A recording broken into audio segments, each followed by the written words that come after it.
everybody, and welcome to DEARG, the podcast that brings you information and education about endometriosis and adenomyosis. I'm joined this evening by two great Donegal women, and Zoe and Marion, and they're here to chat to me about their experiences with endometriosis and looking after somebody who lives with endometriosis as well. So Marion, would you introduce yourself first, please? Yeah, I'm Marion McCauley and I come from Dunlow, and this is my daughter Zoe. And about 3 years ago I had to start kind of figuring out what endometriosis was and how to help her. And we're here now, three years down the line almost. Yeah. And Zoe? Well, I'm Zoe and I'm from Dunlow as well. And I have endometriosis. And my pain started about 3 years ago, but I'm feeling much better now. That's brilliant. That's good to hear. And Zoe, I'm going to start with you, if that's okay. And I just want to ask you a wee bit about, how your sort of symptoms developed and what was the first thing that you noticed? So my symptoms started 2020, was it, or 2021? 2021, I think. I had stomach pain. First thing, I thought it was stomach pain, obviously it wasn't, but and that was kind of the first thing, and I thought it was maybe appendicitis or something. And there's just so many things that it went through thinking, because inflammatory bowel, IBD, IBS, all those different things that they thought it was. I also had back pain and Down your legs. Down my legs. It's hard to remember now. Pain that went down my legs. I had nausea whenever I was really sore. I couldn't really eat because of the pain. I had a bit of shoulder pain with it. Headaches as well. I had a lot of bowel problems. I had a lot of struggle there, like painful and just really bad pelvic pain. Mainly was the worst part of it, part of the loss. Yeah. And at your age, you're still at school, so you would have been studying. These are the years before your junior cert, very important years in your life. And did you end up missing school, as a result of that? Oh, definitely. I missed a lot of second year. I kind of missed the majority of second year. I just kind of did homeschooling, and I just did the work. This work was sent to me, and I just did it that way. And third year, it was after my surgery, and I really got back into it, and I kind of got back into the swing of things. So, yeah, I feel like it didn't really affect me too badly. I kind of caught on to the homeschooling, but I did miss a lot of time. But it's great that you had that option as well to be able to keep up and, have the sort of comforts of home around you and to make sure that you were sort of supported in that as well. So it's great. And fair play to the school for being a good help in that. That's really, really good. In terms of your journey to diagnosis and treatment, had you heard about endometriosis before all of this? No, well, I hadn't. You know? I knew the word, but I didn't really know what it was. I mean, I give out about people now who say, oh, sure, that's just a bad period, but that's exactly what I thought it was for a long time.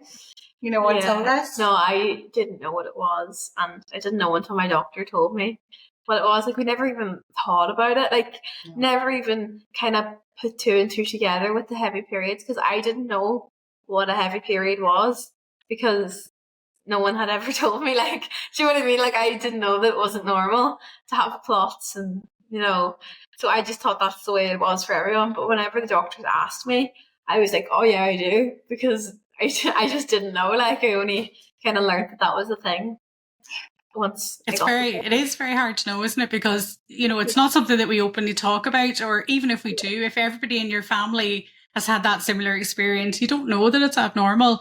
That's really tricky. So Marion, for you looking on at Zoe at this really critical time in her life as well too, she's in secondary school, this pain has really taken a hold. I'm sure it was really frustrating and sort of, to see her going through so much, but had you difficulty in getting, a diagnosis and getting, did the doctors believe her basically? No. They really, really didn't. Only for the fantastic GP we have. Like Zoe said, he was from South Africa, and he looked at his own daughter had it, and she had just had surgery that summer when he went home, and he came back and he was like, I was over there thinking, well, that's Zoe's symptom and that, when he kind of went through it all.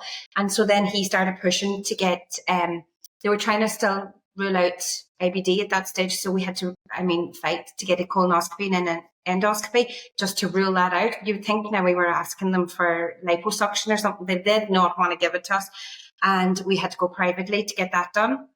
So when that all came back clear, then we had to start then begging people to believe us that there was a possibility that it could be endometriosis. And we had so many doors closed in our face, so much so that poor Zoe ended up, we drove the whole way to Belfast one time, and the guy wasn't very nice. He wasn't very nice to me. He wasn't very nice to Zoe. He said, oh, you've just got a sensitive one, more or less.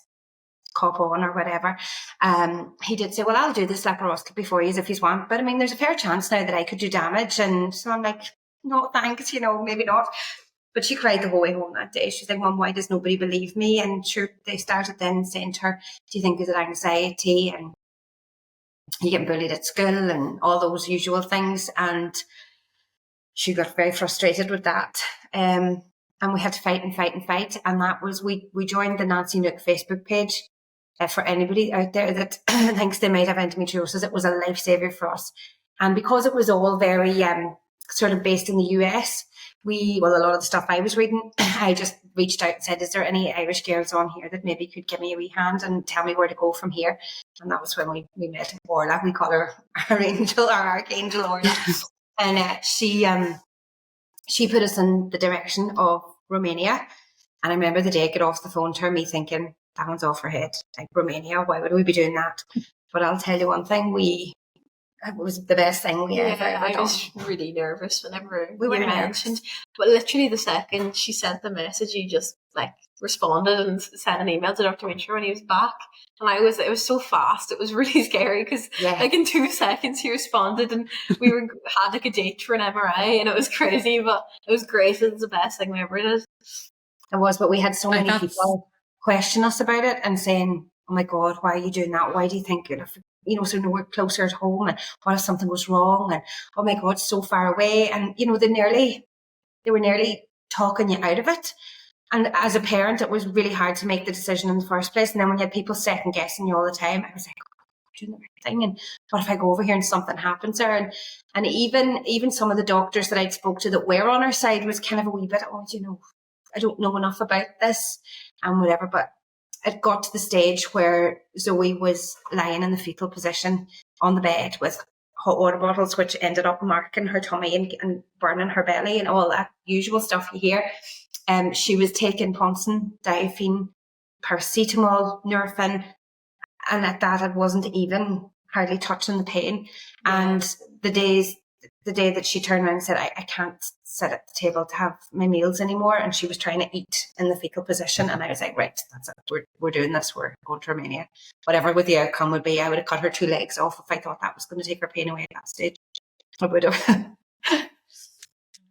And you will do anything at that point. The pain is so intense, and I can only imagine looking on at a loved one as well who's going through that. That must be absolutely horrendous to deal with, because you can feel so helpless and not being able to help somebody. And again, I think I've had a conversation with Orla, and I've had a conversation with Johanna as well on this podcast, and we talked about the power of advocacy, first of all, and the willingness of people to share. And, for me, I was very lucky. I came across Nancy very, very early after my diagnosis. And Nancy's, sort of mantra to me was always, each one, teach one. And for me, I think that's very important. If we have experience and we have information, we should share it. And Orla is a great example of that. Orla has taken on so much information and has been so kind to share that with so many people. Johanna's the same on the podcast too, sharing that experience, and it empowers people. But it also raises a very good point that you brought up as well, is that people look at you and think, is that not a bit dramatic to travel to a different country and to have this surgery? And there's only one surgeon in this country that does it. And people they look at you and they think, you're absolutely crazy. But I think what a lot of people don't understand about endometriosis is that it requires quite specialist surgeons, and it requires quite specialist care as well too, and particularly in young women like Zoe, where it is, can be very, very complex even at such a young age, and it requires that very delicate balance of making sure that there's no more harm being done. And I think that's one of the things that, when you touched on that, like, that sort of way with, getting that information, but then also getting that feedback, that is really, really difficult to deal with. And I think, Zoe, from your side, reflecting there that we're back to that same situation where we don't believe young women. Could it be anxiety? Could it be something else? And how did you find with your friends and peers and that at school? Were they more accepting, or was it, in general, people just didn't believe you? Yeah, well, to be honest, I kind of kept it on the down low a bit. Like, I didn't really tell people everything that was going on because I don't know, I didn't want to be bothering people and stuff. But yeah, not like, I didn't really, like, people around me believed me. It was just kind of the doctors mainly. It was like, the doctors and stuff, and the kind of hesitation about going away to Romania as well was kind of the only thing that we really. Marion, was it very difficult for you to organise then to try and get the referral and to travel and that? Can you take us through a wee bit around that? Well, when Orla mentioned to me about going to Romania, and like I said, I kind of went, oh gosh, it's a bit dramatic or whatever. And then she was so bad, and I said, no, we need to see. So I rang my GP and I said to him, look, we've been told that there's this place that has specialist care. I said, the girl who's told me is there at the minute having her surgery. I said, she's talking me down through it and whatever. And I said, but I want you to go and research it for me and have a look. And I gave him their website, and I gave him Dr. Mitroy's email address and everything. And I said, can you go and find this out? So he's like, right, stay on the phone. And while I was speaking to him, he was checking it. And he was like, this almost seems too good to be true, And I was like, I know it does. So he was all for it at that stage. And he says, whatever letter you need to me to write or whatever, go for it. Now, the doctor that runs the surgery was a wee bit more apprehensive. And at the time I was really angry with him. I thought, why is he not helping me make my child pain-free? Looking back now, and after speaking to him, he was nervous. He didn't know what I was going to. He didn't know what this place was going to be like. He didn't know what he was going to be left with to clean up. Was it if there was a mess or whatever? So now I understand that, but at the time I was really angry with him. But like Zoe said, we contacted Dr. Mitroy, sent an email, told kind of the bare bones of her story, and he was like, she needs explorative laparoscopy surgery. And I was like, okay. And he was like, have you had any MRIs or anything done here? And I said, she had an MRI and a CT scan done when they were questioning appendicitis at the start. They all came back clear. And he says, right, okay, we'll get you over here to our MRI. There's a specialist that does it. And he says, we'll go from there. And I was like, oh, right, okay, thinking, maybe 6 months down the line, whatever. The next thing we had, it was probably around this time 3 years ago, around November time. And the next thing he's like, right, can you come on the 25th of January? And we were like, oh my God, it really happened so fast. But I think it was good because we didn't have too much time to talk ourselves out of it then, But he was so responsive and everything. And like, he was so reassuring and fantastic. And his 2 girls that he has working for him, Rebecca and Manuela, are unreal. I mean, I'm talking, there's no question that I could have asked them that wasn't answered within minutes, and they just made us feel so at home when we were there. Yeah. They really did. But it was hard getting her away. And like Zoe didn't have spells of pain. Zoe had constant pain. She never, from the minute that she took the first pain in the February, she had continuous pain the whole way through. It only just gradually got worse. So I thought, how am I even going to get her in the car to drive to Dublin, to get on a flight, to go to Romania? Like, I really thought, how are we going to do this? But we did. We bought every heat pack that they had in the chemist, and we got her medicated, and away we went. And like that, even the airports and everything with wheelchair assistance and everything, they were fantastic. Like, they really, really were. But I'll tell you, we never looked back, like, didn't we not? Like, it was worth all the effort and all the fighting with people to get them to trust us and our decision. And the fact it was excision as well. And it was excision, yeah. And he did say to us, that we were lucky we got her before she got surgery somewhere that the person wasn't very experienced, because he said that can create other problems later on down the line, and that we're very lucky that she got seen to so straight away. But it was the story I tell everybody would upset me at the time, but I look back at it now and I think it just sums it all up. Was she went down for her surgery, and when she was wheeled back up to the room, she looked up at me, and the nurse had said to her when she woke up, it's all okay, Zoe, you know. So when she came back up to the room, she was still half out of it, and she looked up at me and she went, Mum, she said it's okay. I mustn't have it. They must not have found any. And I went, no, Zoe, Dr. Mitra said they found lesions. And she started crying. She said, why did nobody believe me in Ireland? And I was like, you know, she was only, what were you, 14? Yeah, you were 14 that time. 2021. Yeah, but you were 4. Yeah, 14. 14 she was when she had that, and her saying, why did nobody believe me in Ireland? And you get angry, like you think, why does our own not believe us that we have to leave the country? Like, it's not fair. We have a horrendous track record in Ireland of not listening to women and not listening to young women, and not just on endometriosis, on so many health issues. And the anger that creates in me is just, I could burn the country down some days. And it's to try and dissipate that by trying to, I suppose, empower and educate as well too. And, you know, to see both of you that you've taken, you know, all the information that was out there, you've done your additional reading and your research, you've worked with your healthcare providers as well too, and you made a really, really good decision. And, you know, like Zoe, you mentioned excision there, and we know that excision is one of the better types of surgery to give people a really improved quality of life and to help preserve fertility.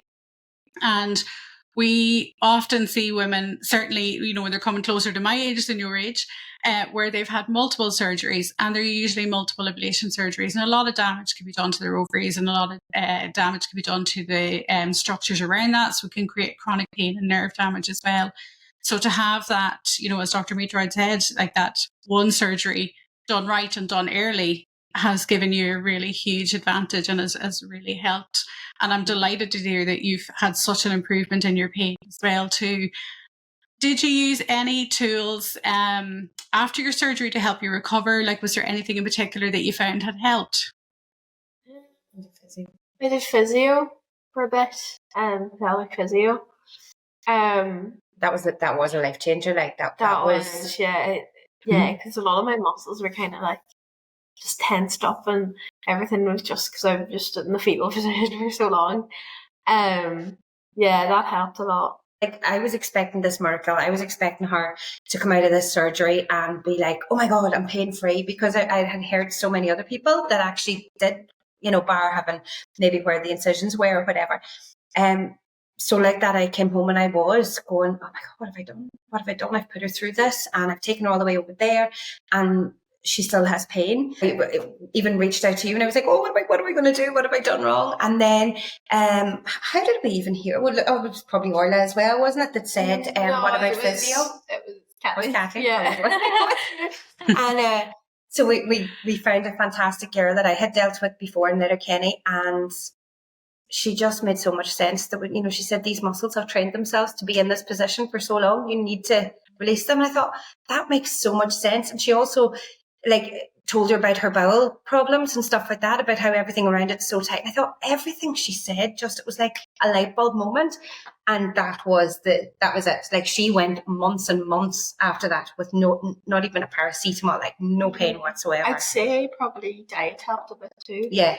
Because I was like very like unhealthy before I went away, and then I just kind of started, just kind of more fruit and veg, more, you know, the stuff that you're meant to have, and it helped a lot.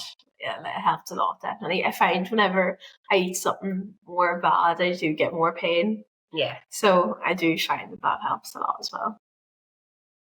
It's good to be able to have things like that you can add in as well. And certainly diet plays a huge role in so much of our health anyway. Like, we've got loads of pro-inflammatory foods, and we've got anti-inflammatory foods, and you've got all the bits in the middle. And but when you're in pain, all you want is just something that's actually going to stay in your stomach, first of all, and is not going to kill you on the way back out. So it's a balance, isn't it? And also too, like if you need to take pain meds, you could be taking a bottle of Coke to get the pain meds into you, to get the sugar and the caffeine.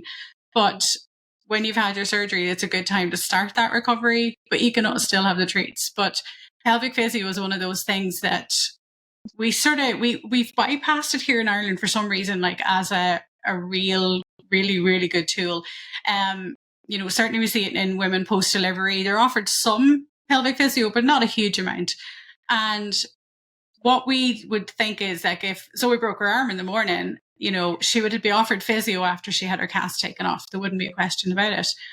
But when you've had all this major surgery going on down here and you've had this huge spasm and tightening of all the pelvic organs, nobody would even think of referring you, and we need to get everybody into that way of thinking.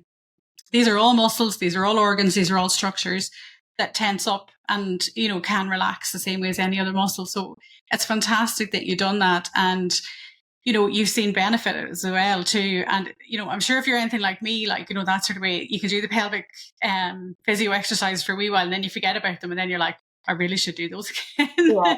When you start to feel the wheel peaks coming back again, you're like, I really should do them because, you'll be getting chased up by the pelvic physio then, like, because they seem to know when you haven't done them. So there's no getting away from that. But in terms of, sort of changes for you now, what, apart from pain levels, like what is different for you? What has it allowed you to do that you couldn't do before? Oh, well, definitely stuff like going out with friends, being able to do stuff like that, even just going to school every day of going to school, and this year I haven't taken a day off from being sick, like, at all. Like, there's been no days, and if there is pain, it's really like, I take a paracetamol, it's gone, and I can go to school. It's definitely manageable. So just simple things like that, and especially transition year, I find I'm going on so many trips and so many different places, and I don't really have to be too worried about the pain. Like, usually that would kind of be in the back of my mind, but if I do get pain, I just take medication and it'll more than likely go away. So it's nothing to be too worried about. That's brilliant. That's some change, isn't it? Mm-hmm. Yeah, definitely. Really good. Really, really good. And I believe in transition year as well too, you're really busy because you're a part of the Young Social Innovators group there. Do you want to tell me a wee bit more about your project? Because I know we've chatted over Zoom. So tell us all about your project at the moment. So we're doing a project on endometriosis awareness and just kind of like making it more aware in like schools, like secondary schools specifically, and just in places where women would be, and we're just gonna we want to talk about the symptoms, kind of share other people's stories, just so people know what it's like, see if they see themselves in these stories, and if they're kind of like think it's normal and they think they have to live like that, it's great to just raise awareness. So our plan is to make booklets and kind of put them in secondary schools, maybe even like just places where women would be, like yoga and all those kind of places, and just like make it more known and make posters, leave them down the doctor surgeries and all that kind of stuff, and then we'll like leave contacts and all, so people know where to go, so they're not just left stuck, that's our plan.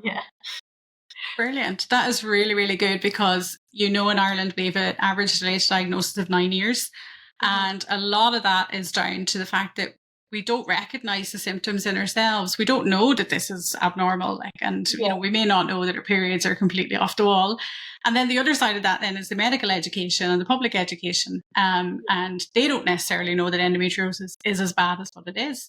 And like Marion, as you had said earlier, it's just a bad period. And it's only, I think, when it comes very close to home, like, that you really learn a lot more about it. And that's the same with anything, isn't it? But I think because, 1 in 9 or 1 in 10 or even 1 in 6 in some populations have endometriosis, we really should know a lot more about it. So Zoe, that's going to be an absolutely fantastic project. And I can't wait to be able to go around places in Donegal and sort of go, I know the person who done those leaflets. Like, I know the person who done that booklet. I'll be like, this is so good. So that's fantastic. I can't wait to see that.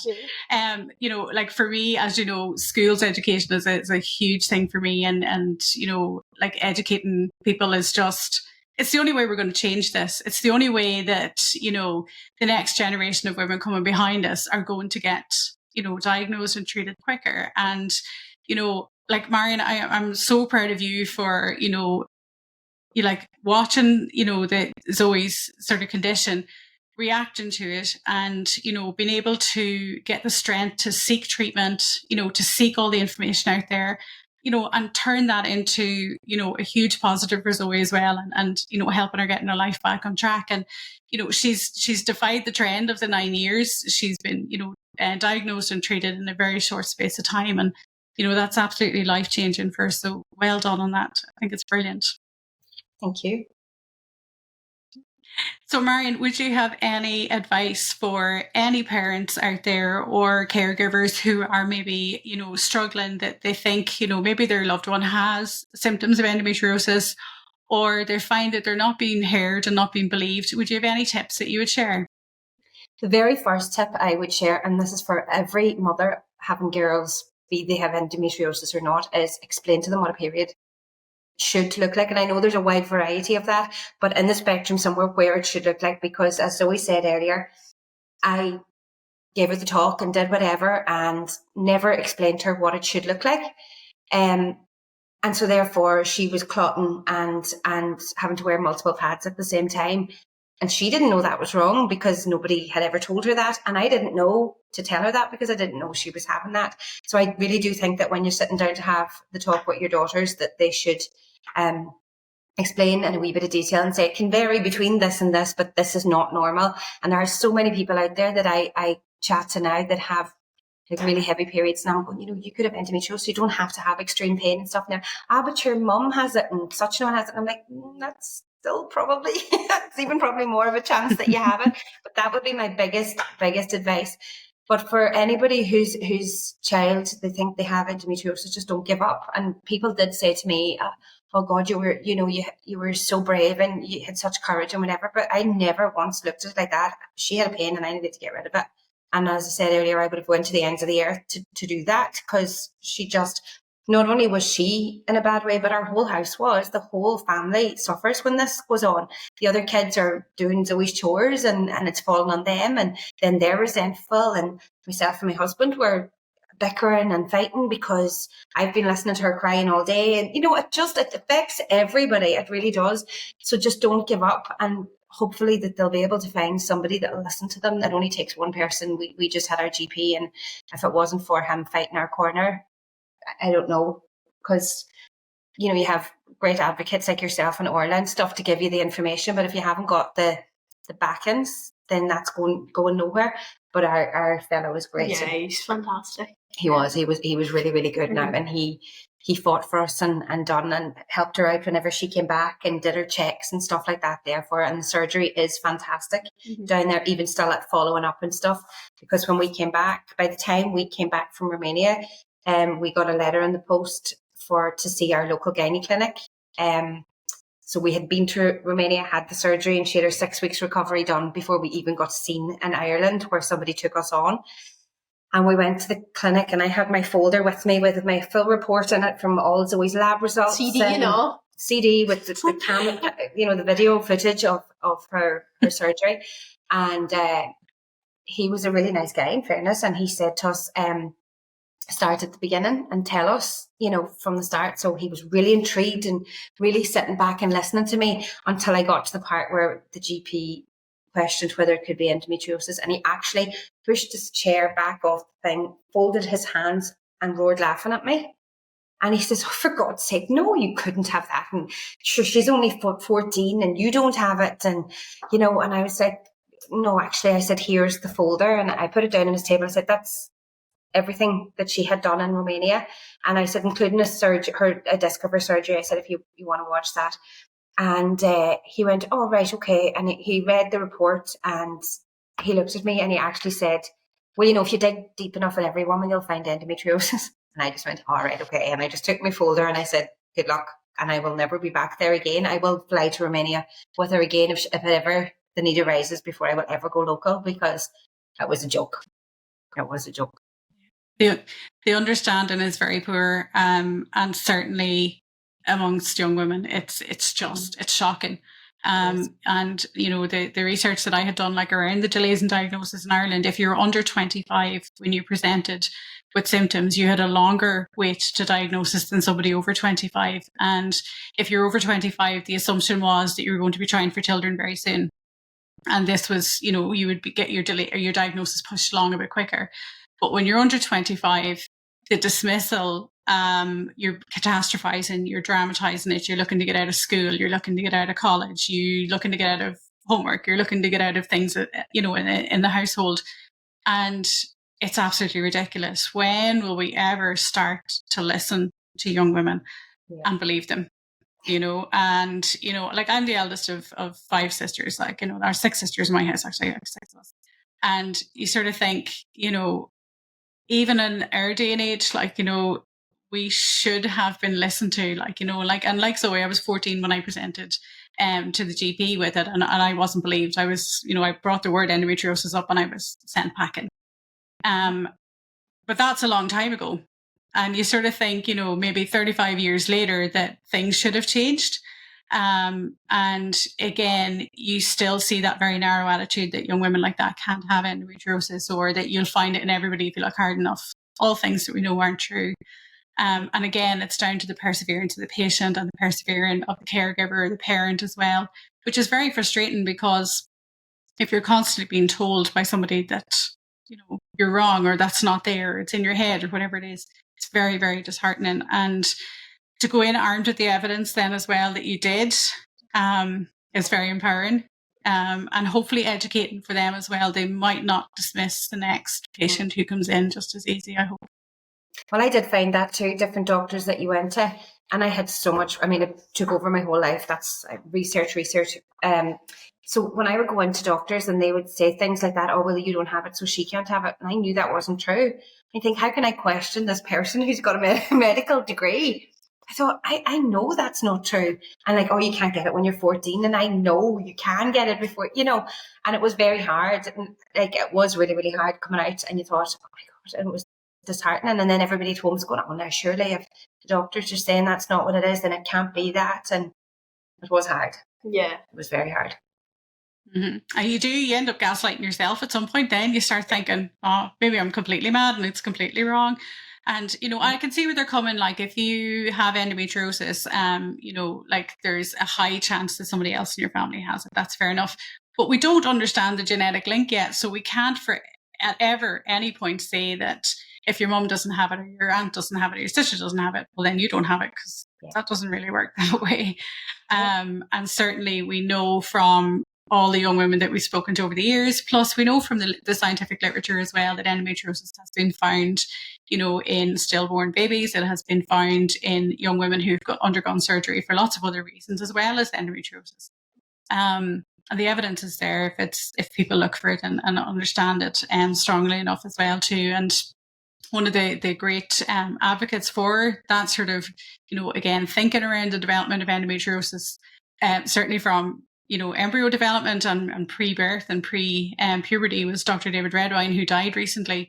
And Dr. Redwine's work has inspired all the surgeons, including Dr. Metroy, and that who now use excision and who now use, advanced techniques to remove endometriosis. So it's great to see that the thinking is moving on. It's moving on very slowly, but I think, it is great progress. And I think your story, Zoe, is so encouraging to me, and it's so empowering to think that, there are young women out there now who are going to get a diagnosis quicker. They're going to get heard. They're going to get listened to. And by yourself and your mum sharing your experience and your very, raw and firsthand experience, that's going to change people's lives. And don't ever underestimate the power of that. It's really, really important. And, it has, again, the power to change the path of somebody's life.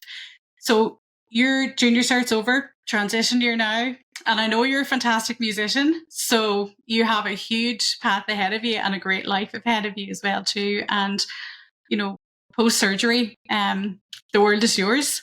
So have you any great big plans now after transition year, or is it just see how it goes?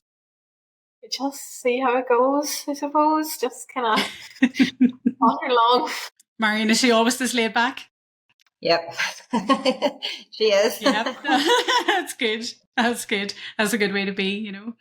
Marion and Zoe, thank you so much for chatting to me this evening and for sharing your experience, and also for supporting, you know, lots of other women and, you know, the mums out there that are going through this. And I know you've been a great support to many people I've been in contact with. So I thank you for that. Thank you everybody for listening to DEARG, and we hope to speak to you again next week. Thank you.